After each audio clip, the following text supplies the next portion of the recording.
The Battle of Gettysburg, fought from July 1 to July 3, 1863, was the largest and bloodiest engagement of the American Civil War, involving more than 165,000 soldiers and resulting in over 51,000 casualties. It was a turning point in the war, not merely in a tactical sense, but in the broader psychological, political, and moral dimensions of the conflict. The battle has since become etched into American memory as the clash that tested the nation's endurance and defined the course of the war. To fully understand the significance of Gettysburg, one must first appreciate the desperate circumstances in which it occurred, the military successes and failures that preceded it, the political pressures weighing on both Union and Confederate leaders, and the ambitious, perhaps overambitious, decisions that brought two massive armies together in a small Pennsylvania town. By the summer of 1863, the American Civil War had entered its third year. Both the Union and the Confederacy were locked in a brutal, grinding struggle, each seeking a decisive blow that might break the other's will. Union position. The North possessed significant advantages in manpower, industry, and transportation, but translating these into decisive battlefield victories had proven elusive.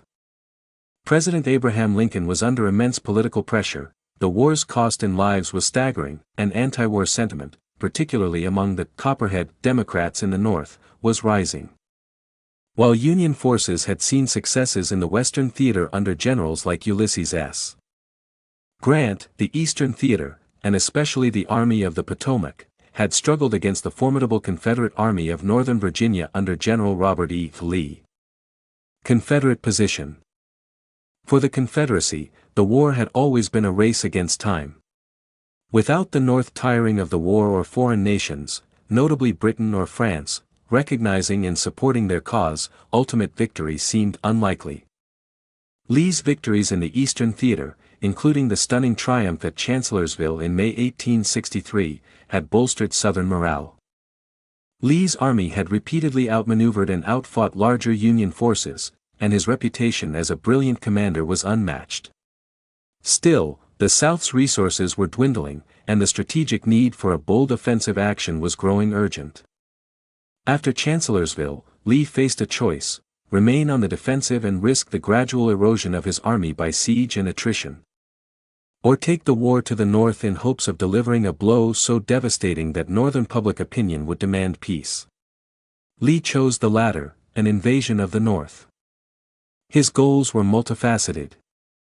1. Relieve Virginia's war-worn countryside. By moving north, Lee could give Virginia's farmers a reprieve from feeding and sheltering his army. 2. Gather supplies. Pennsylvania's farms, warehouses, and towns could provide sorely needed food, horses, and equipment. 3. Threaten northern cities. A campaign threatening Harrisburg, Philadelphia, or even Washington, D.C., might panic the Union government. 4. Force a decisive battle. If Lee could destroy the Army of the Potomac on northern soil, the political shockwaves could cripple Lincoln's government and perhaps open the door to foreign recognition.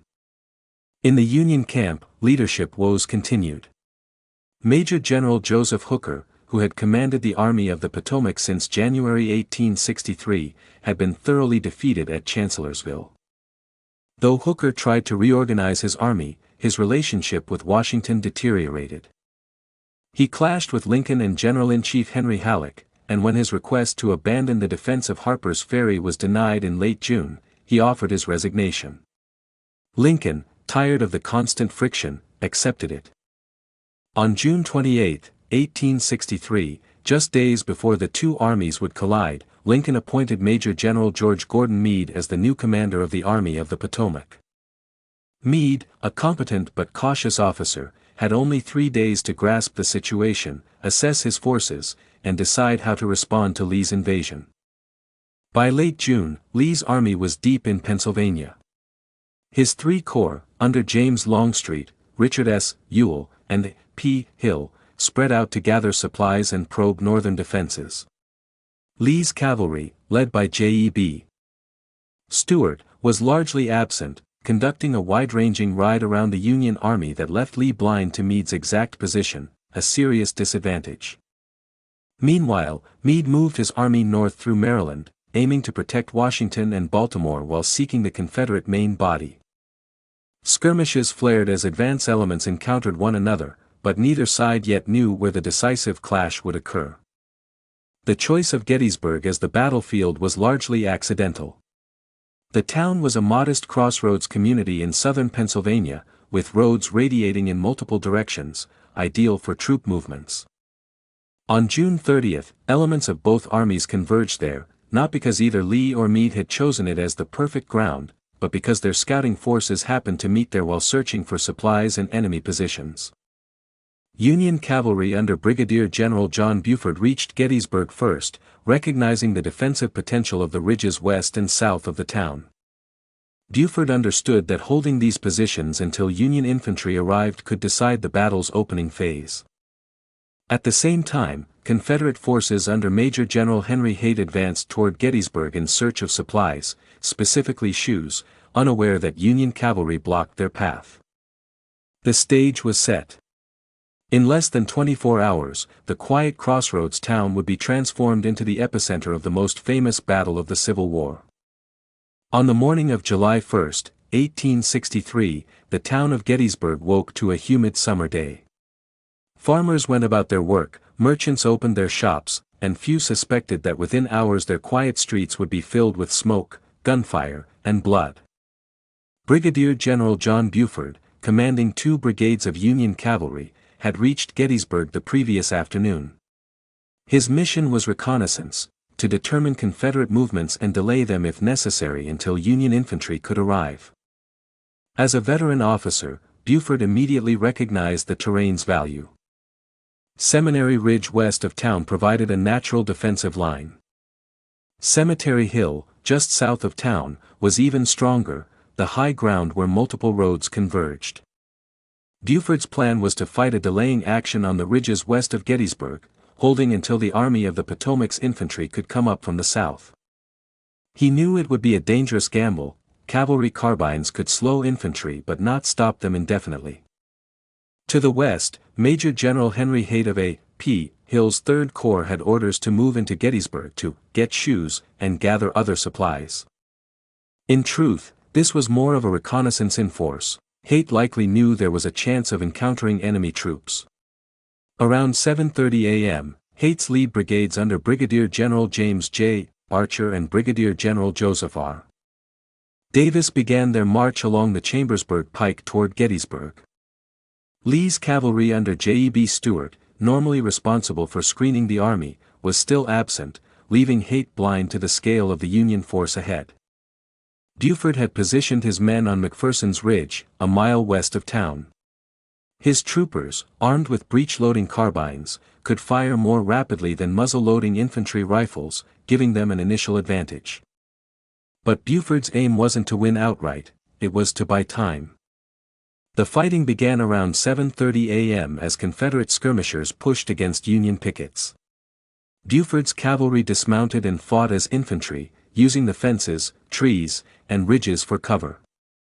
Every minute mattered. Reinforcements were on the way, but the Confederates were pressing hard. By 10 a.m., Union infantry from the I Corps under Major General John F. Reynolds began arriving from the south.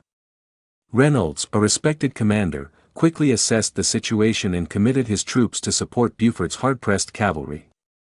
Reynolds personally directed Brigadier General Lysander Cutler's brigade to the right and Brigadier General Solomon Meredith's Iron Brigade to the left, where Archer's Confederates were advancing through Herbst Woods.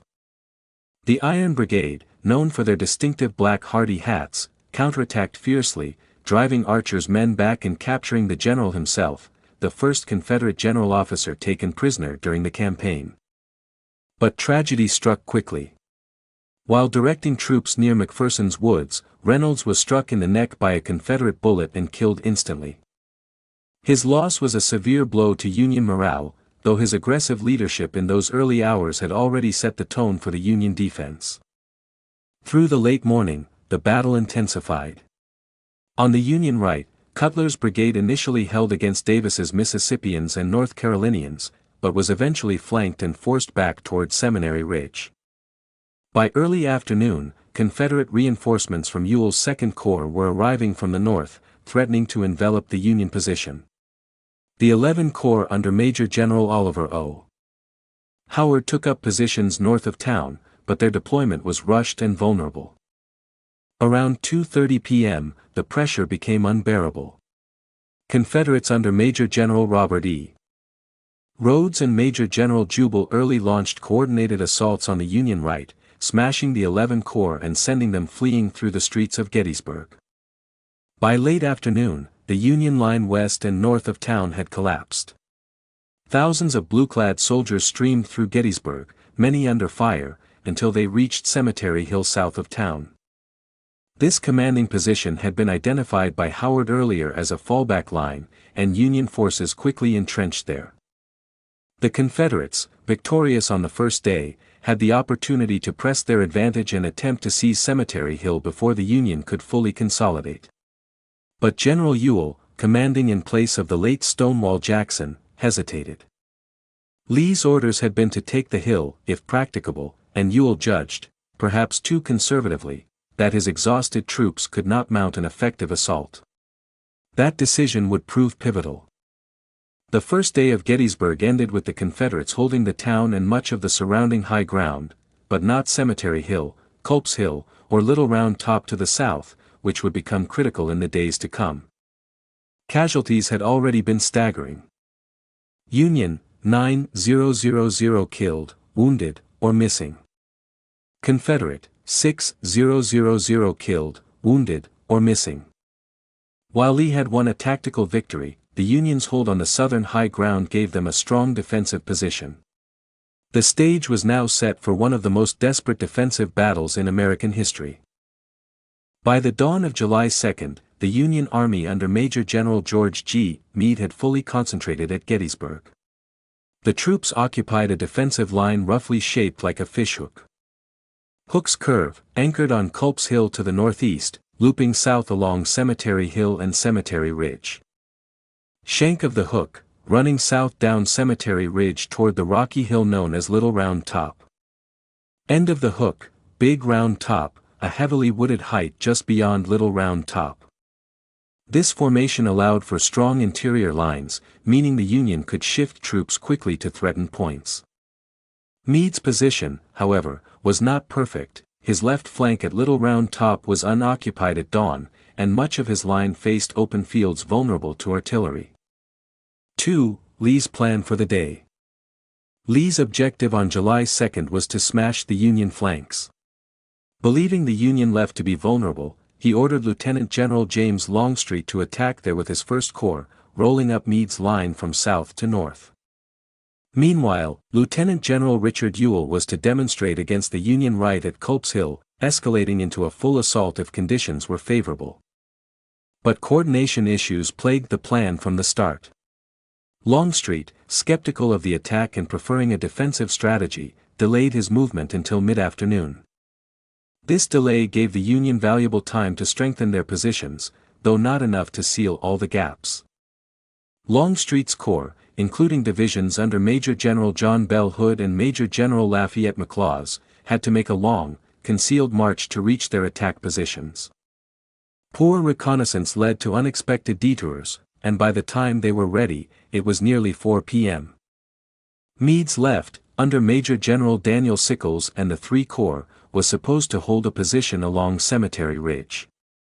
Instead, Sickles, acting without orders, advanced his corps to a more forward line along the Peach Orchard. This salient bulged outward and was difficult to defend, creating dangerous gaps between his corps and the rest of the Union line. Sickles' move would draw one of the most ferocious assaults of the war.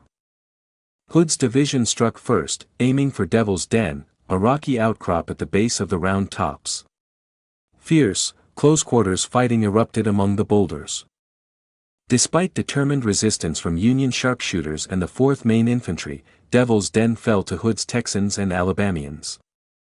From there, Confederate troops surged toward Little Round Top, the key to the Union left. Meade, realizing the danger, rushed Colonel Strong Vincent's brigade of the V Corps to the summit just in time. Vincent's regiments, including the famed 20th Maine under Colonel Joshua Lawrence Chamberlain, dug in and braced for the onslaught. On the far left flank of the Union Army, Chamberlain's 20th Maine held a precarious position on a rocky slope. If they broke, the Confederate attack could sweep around and collapse the entire Union line. Wave after wave of 15th and 47th Alabama regiments attacked up the slope, but the 20th Maine held firm. By late afternoon, their ammunition was nearly gone. In a desperate move, Chamberlain ordered a bayonet charge down the hill. The sudden counterattack stunned the exhausted Confederates, capturing hundreds and securing the flank. This action became one of the most celebrated feats of the battle. While Little Round Top raged, McLaws' division assaulted Sickles' salient at the Peach Orchard. Union troops from the 3 and V Corps fought desperately, but the Confederate advance poured through gaps in the line. The battle spilled into the wheatfield, a patch of ground that changed hands 6 times in savage, close-range firefights. By nightfall, it was carpeted with the dead and wounded from both sides. To the south, the Valley of Death near Plum Run became a killing ground under enfilading artillery fire. Further north along Cemetery Ridge, Anderson's division of Hill's Corps struck the Union center. At one point, the 1st Minnesota Volunteer Infantry, just 262 men, was ordered to charge a Confederate brigade over 5 times its size to buy time for reinforcements. The regiment suffered 82% casualties in the assault, one of the highest single-action losses in U.S. military history, but they succeeded in holding the line. While the left was under assault, Ewell launched a late-evening attack on the Union right at Culp's Hill. In darkness, Louisiana and Virginia brigades fought uphill against entrenched Union troops. The steep, wooded slopes and confusion of night combat prevented a breakthrough, though the Confederates gained a foothold on the lower slopes. The second day ended with staggering losses on both sides, roughly 9,000 Confederate and 10,000 Union casualties. Despite Lee's gains at Devil's Den, the Peach Orchard, and parts of the wheatfield, the Union line remained unbroken. The fishhook still held. Lee believed, however, that the Union center had been weakened to reinforce the flanks. Convinced that a massive assault there could shatter Meade's army, he began planning what would become the most famous, and fateful, attack of the Civil War, Pickett's Charge. The dawn of July 3 found the fields and hills of Gettysburg littered with the dead and wounded from the previous day's savage fighting.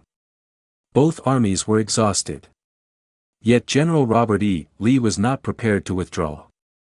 Lee believed that the Union center along Cemetery Ridge had been dangerously weakened to reinforce its flanks during the heavy fighting on July 2. His plan was straightforward, even bold. Launch a diversionary attack on the Union right at Culp's Hill to pin down troops. Follow with a massive frontal assault against the center of the Union line, a blow he believed could split Meade's army and force it into retreat. This final attack would go down in history as Pickett's Charge. Before the main assault, Lee ordered Lieutenant General Richard Ewell to renew his offensive at Culp's Hill, where Confederate forces had gained a foothold the night before. At 4:30 a.m., Union artillery opened a thunderous barrage to dislodge them. For 7 hours, fighting raged among the steep, rocky slopes and dense woods. Brigades surged forward and fell back in the chaos, with musketry echoing through the trees like rolling thunder. By late morning, the Confederates were driven entirely from their positions. The Union right flank was now secure, but Lee pressed on with his main plan. Lee assembled approximately 12,500 men for the central assault, drawn from Pickett's division of Longstreet's corps and brigades under Major General Henry Haight, commanded by Brigadier General J. Johnston Pettigrew, and Major General Isaac Trimble. These men would have to cross nearly a mile of open ground under heavy fire. At around 1 p.m., Confederate Artillery Chief Colonel Edward Porter Alexander began a massive bombardment intended to soften the Union defenses. More than 150 Confederate guns roared in unison, answered by an equally fierce barrage from Union batteries. The ground shook as the sky filled with smoke and the air with screaming shells. To the Confederate artillerymen, it seemed the Union guns were silenced. In reality, Union Commander Major General Henry Hunt had ordered many batteries to hold their fire to conserve ammunition and lure the Confederates into believing the barrage was working. Around 3 p.m., the Confederate guns fell silent, and Longstreet reluctantly gave the order to advance. In long, straight lines, the gray and butternut ranks emerged from the woods along Seminary Ridge. The sight was both awe-inspiring and terrifying, brigades dressed as if on parade, flags snapping in the wind, officers on horseback. As they closed the distance, Union artillery opened fire with devastating accuracy, cutting bloody swaths through the ranks. Despite the carnage, the lines closed ranks and pressed on, descending into the shallow valley known as the Emmetsburg Road Depression before beginning the climb toward Cemetery Ridge. The center of the assault focused on a low stone wall near a small clump of trees, later called the Copse of Trees, a natural aiming point for the Confederate advance. Union infantry from the two corps under Major General Winfield Scott Hancock waited until the attackers were within deadly range before unleashing volleys of musket fire. A few Confederate units, including men from Brigadier General Lewis Armistead's brigade, managed to breach the wall in a furious hand-to-hand struggle. This moment, known as the high water mark of the Confederacy, represented the closest the South would come to breaking the Union line. But the breach was short-lived. Union reserves counterattacked from all sides, pouring fire into the exposed Confederates. Armistead fell mortally wounded, and the assault dissolved into a chaotic retreat. Pickett's division, leading the center of the assault, suffered catastrophic losses, over 50% casualties. Entire regiments were reduced to a handful of survivors. When Lee saw the survivors streaming back, he reportedly told Pickett, "General, you must look to your division," to which Pickett replied bitterly, "General, I have no division." Lee took full responsibility for the failure, telling his men, "It's all my fault." The repulse of Pickett's charge ended the battle. Though skirmishing and artillery fire continued into the evening, both armies knew the main contest was over. The 3 days of fighting at Gettysburg had been the bloodiest of the Civil War. Union casualties, 23,000, killed, wounded, missing. Confederate casualties, 28,000, over one-third of Lee's army. Lee had lost not only men but irreplaceable officers, and his army's morale was shaken. On the night of July 4, as rain poured down, Lee began retreating toward Virginia. Meade, cautious by nature, followed but did not press aggressively, allowing the Confederate army to escape across the Potomac. Gettysburg, coupled with the fall of Vicksburg in the West on July 4, 1863, marked a turning point in the Civil War. The Confederate invasion of the North had been decisively repelled, and Lee would never again mount a major offensive on Union soil. The Union's defensive success at Gettysburg owed much to interior lines, rapid troop movements, and the courage of units that held key positions against overwhelming odds, from Buford's cavalry on July 1 to Chamberlain's bayonet charge on July 2 to the steadfast Two Corps on July 3. On the morning of July 4, 1863, the fields around Gettysburg lay silent except for the groans of the wounded and the cries of those searching for friends among the dead. Heavy rain began to fall, turning the dusty roads into mud and washing the blood from the stones and grass. For Lee, the date held a cruel irony. While his army retreated toward Virginia, news reached the North that Vicksburg had fallen to Ulysses S. Grant, effectively splitting the Confederacy in two. The twin defeats struck a massive blow to Southern hopes. The retreat from Gettysburg was slow and dangerous. Lee's wagon trains of wounded stretched for miles, moving through the mountains toward the Potomac River. Union cavalry harassed the retreat, but Meade, cautious after his costly victory, did not launch the kind of full-scale pursuit Lincoln had hoped for. When the Army of Northern Virginia finally recrossed into Virginia on July 14, the invasion of the North was over for good. Lee's aura of invincibility was damaged, and he would spend the rest of the war mostly on the defensive. Gettysburg's cost was staggering. Total casualties, 51,000 over 3 days. Dead, about 7,000, with thousands more dying later of wounds and disease. Wounded, more than 30,000. Missing/captured, roughly 10,000 combined. The sheer number of casualties overwhelmed the medical services. Churches, barns, and private homes became makeshift hospitals. Surgeons worked without pause, often without anesthetic, and amputated limbs piled up outside operating areas. The stench of death lingered for weeks. For the residents of Gettysburg, the battle was a shock beyond comprehension. Townspeople such as Jenny Wade, the only civilian killed directly by gunfire during the battle, became part of the story. Farmers found their fields trampled and crops ruined, fences were splintered, wells polluted, and livestock gone. Many homes were damaged or destroyed. Civilians also took on the grim task of burying the dead. Many Confederate bodies were placed in shallow graves or left exposed to the elements, only to be reinterred later. In the months after the battle, Pennsylvania's Governor Andrew Curtin and local officials worked to establish a proper resting place for Union dead.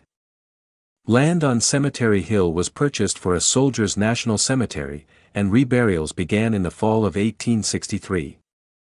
It was for the dedication of this cemetery, on November 19, 1863, that President Abraham Lincoln delivered one of the most famous speeches in American history, the Gettysburg Address. Lincoln's speech was brief, just 272 words, but it distilled the meaning of the war into a call for national unity and a reaffirmation of democratic ideals. Standing where so many had fallen, Lincoln declared that the dead had given the last full measure of devotion and challenged the living to ensure that government of the people, by the people, for the people, shall not perish from the earth. Though not universally praised at the time, the Gettysburg Address would come to be regarded as a masterpiece of political and moral vision. Gettysburg was not the end of the war, nearly 2 more years of fighting lay ahead, but it marked a decisive turning point. For the Union, it was a major morale boost, showing that Lee's army could be beaten in the field.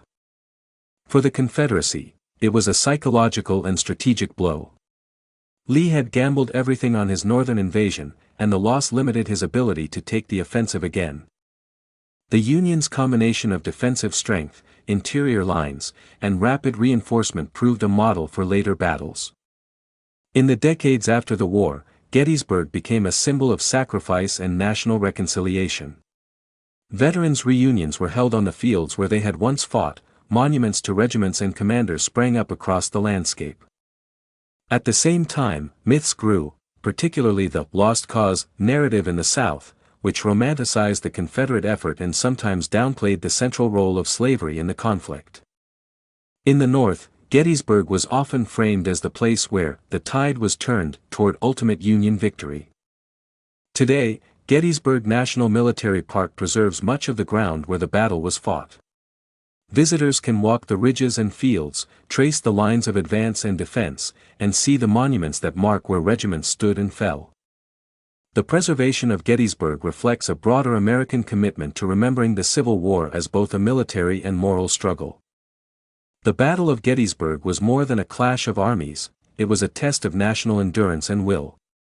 It revealed the capacity for extraordinary courage under fire, the consequences of strategic risk, and the immense human cost of civil conflict. In 3 days, a crossroads town became the site of the Civil War's most famous battle, one that still shapes the way Americans think about war, sacrifice, and the meaning of the Union.